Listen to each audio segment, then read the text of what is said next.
नमस्कार, मैं हूँ शिवानी और एथिक क्वेश्चन डिस्कशन में आपका स्वागत है। तो आज हम डे 52 वाला जो हमारा एथिक्स का चैलेंज है उसमें डे 52 वाला क्वेश्चन डिस्कस करने वाले हैं। तो क्वेश्चन डिस्कशन करने से पहले मैं आपको कुछ बताना चाहती हूँ। तो उम्मीद है आप लोगों ने सभी टेलीग्राम चैनल ज्वाइन किया होगा। जो भी मेरे सब्सक्राइबर्स हैं उन्होंने तो ज्वाइन किया ही होगा। नहीं किया है तो प्लीज़ ज्वाइन करें, क्योंकि वहाँ पे हमने मतलब जो प्रीलिम्स के अकॉर्डिंग हमने वहाँ पे डेली क्विज़ डालना स्टार्ट किया है। और जो भी प्रीलिम्स के लिए इम्पॉर्टेंट है करंट अफेयर्स और जो भी करंट्स में न्यूज़ है जो कि प्रीलिम्स के लिए बहुत ही ज़्यादा इम्पॉर्टेंट है, वो हम उसी डेली टेलीग्राम चैनल पे डाल रहे हैं। मैं और मेरी फ्रेंड्स बहुत एफर्ट कर रहे हैं इसलिए, ताकि हम लोगों का भी प्रीलिम्स क्लियर हो, हमारी भी मेंस अच्छे से निकले और हम भी इंटरव्यू दे के बाहर आए। तो साथ ही साथ आप लोग भी हमारे साथ इंटरव्यू तक पहुँचे, यही कोशिश है इस इनिशिएटिव की। और मैं शुरुआत से ही चाहती थी कि कोई ऐसा इनिशिएटिव लेके आए, बट किसी ने नहीं लाया जब मैं शुरू में पढ़ रही थी यूपीएससी के लिए। अब लगभग मुझे 6 साल हो गए हैं यूपीएससी प्रिपरेशन में रहते। तो मैंने ही सोचा कि चलो ऐसा किसी ने नहीं लाया है तो हम ही ले आते हैं। तो मैंने ये क्वेश्चन डिस्कशन इसीलिए रखा है ताकि लोगों को मतलब बूस्ट मिले, वो भी आंसर लिखना शुरू कर दें। क्योंकि जब हम प्रिपरेशन स्टार्ट करते हैं ना, 2-3 साल तो हम क्वेश्चन ही नहीं लिखते हैं, बस सोचते हैं कि जब प्रीलिम्स क्लियर हो जाएगी तब हम मेंस के लिए प्रिपेयर करेंगे, तब हम मेंस की राइटिंग प्रैक्टिस करेंगे, ऐसे सोचते ही रह जाते हैं बट करते नहीं हैं। फिर डर लगने लग जाता है कि अगर मतलब लोग तो इतना अच्छा आंसर लिखते हैं, हम तो ऐसे हमारे तो कैसे सिर्फ मतलब एक ऐसे लिखते हैं, उस टाइप का आंसर हम लिखते हैं, ऐसे लगने लग जाता है। तो इसीलिए मैंने इनिशिएटिव लेके आई हूँ। तो उम्मीद है कि आप लोग मतलब आप लोगों के पसंद तो आ ही रहा है, मुझे दिखाई दे रहा है। बट आप भी लिखे क्वेश्चन, क्वेश्चन लिखना बहुत ज़रूरी है। और इस बार का प्रीलिम्स अगर किसी ने दिया होगा 2023 का, तो उसमें अगर आपने मेंस के लिए अच्छे से प्रिपेयर किया होता ना, तो आपकी प्रीलिम्स निकल जाती और कुछ लोगों की निकली भी होगी। क्योंकि ऐसे कुछ क्वेश्चन हैं जो कि सिर्फ अगर किसी ने प्रीलिम्स मतलब मेंस के आंसर लिखे प्रैक्टिस की होगी तो ही वो अच्छे से उसको सॉल्व कर पा सकता था। तो अगर आपको रियलाइज़ नहीं हुआ होगा तो मैं वो क्वेश्चन एक उसके ऊपर एक वीडियो बना दूंगी कि मतलब कैसे रिलेट करती है प्रीलिम्स मेंस से। तो मेंस का प्रिपरेशन भी पहले से करना कितना इम्पोर्टेंट है, यही मैं वो क्वेश्चन के द्वारा आपको दिखा दूंगी। तो चलो आज हम देखते हैं कि आज का जो क्वेश्चन है प्रोबिटी के ऊपर है। Probity is essential for an effective system of governance and socio economic development. तो इसको डिस्कस करना है हमें 150 वर्ड्स में। तो मैंने यहाँ पे डिस्कस बोला है, तो सारे मतलब जो भी डिस्कशन के अंदर आते हैं डायमेंशन, उसको हमें कवर करना है। तो मैंने यहाँ पे इंट्रोडक्शन स्टार्ट किया, तो इसमें प्रोबिटी की डेफिनेशन लिखी कि probity is a risk management approach ensuring procedural integrity and is an essential foundation for good governance and sustainable development. तो यहाँ पे मैंने इसकी डेफिनेशन लिखी प्रोबिटी की।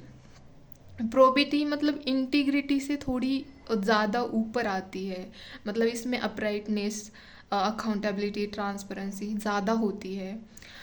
स्लाइट डिफरेंस है प्रोबिटी और इंटीग्रिटी में। अदरवाइज़ अगर इसका ऐसे मीनिंग देखा जाए हिंदी में तो सत्यनिष्ठा ही आता है।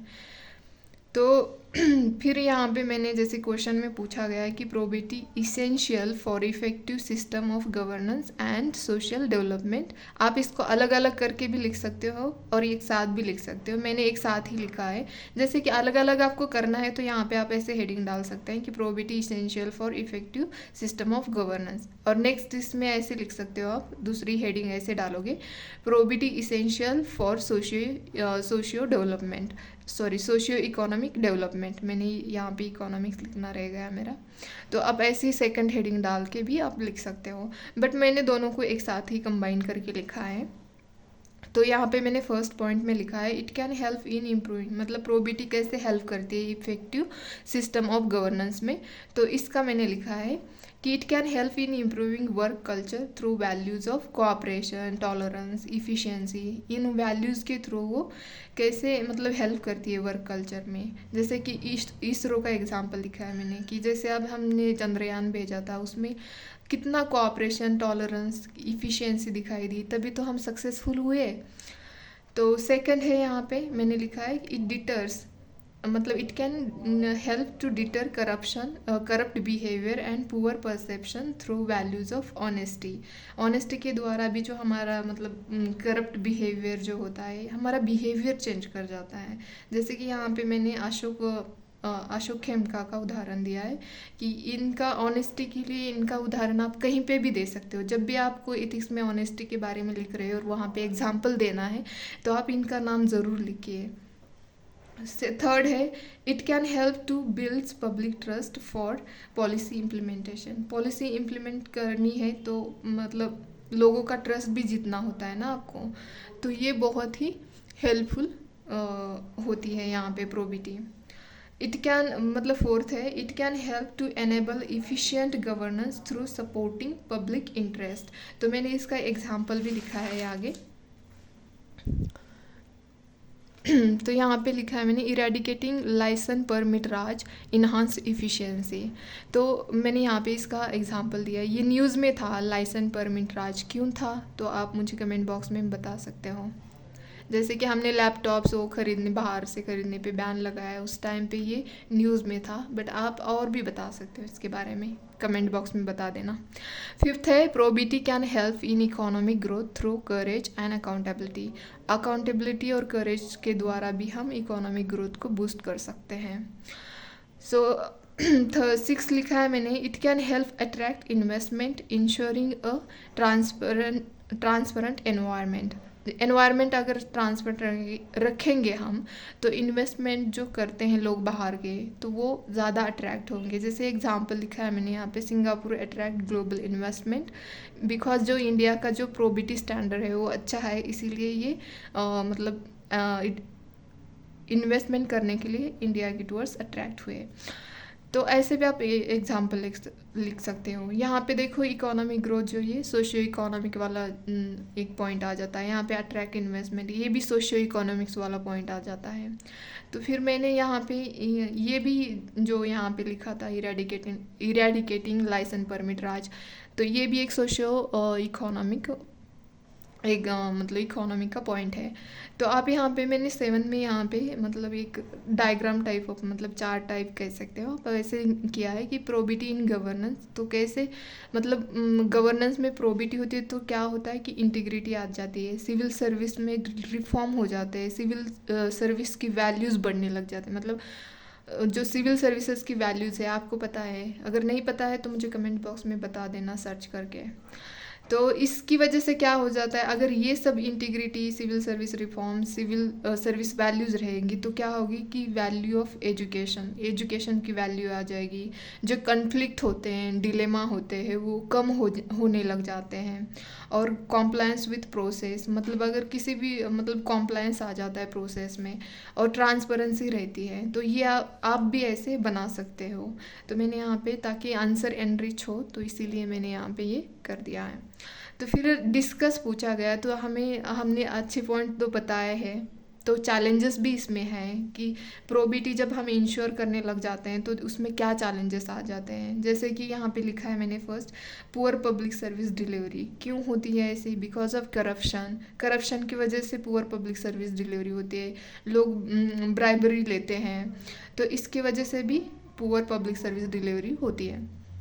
तो सेकंड चैलेंज मैंने यहाँ पे लिखा है in effective electoral and judicial reform.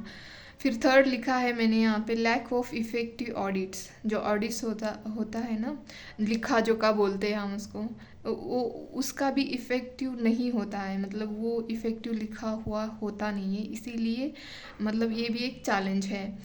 तो यहाँ पे लास्ट लिखा है मैंने लिमिटेशन इन पब्लिक अवेयरनेस, लोगों को तो लोग अवेयर भी नहीं होते हैं, अपने राइट्स के लिए भी वो अवेयर नहीं होते हैं। तो ये भी एक प्रोबिटी के मतलब जब हम प्रोबिटी इंश्योर करने लग जाते हैं तब ये चैलेंज आ जाता है। तो ऐसे लिखा है मैंने क्वेश्चन, और लास्ट में मैंने यहाँ पे कंक्लूड किया है कि दस accountability, transparency and strong ethical values are essential to improve probity. Second में लिखा है मैंने यहाँ पे impartial enforcement and severe consequences for wrongdoing can help promote integrity. तो ये यहाँ पे मैंने कंक्लूड किया है। तो उम्मीद करती हूँ कि आपको ये क्वेश्चन डिस्कशन अच्छा लगा होगा। आप ट्राई करिए, क्वेश्चन लिखते रहिए, और अगर आपको पसंद आता है तो प्लीज़ लाइक, शेयर, सब्सक्राइब करें। धन्यवाद।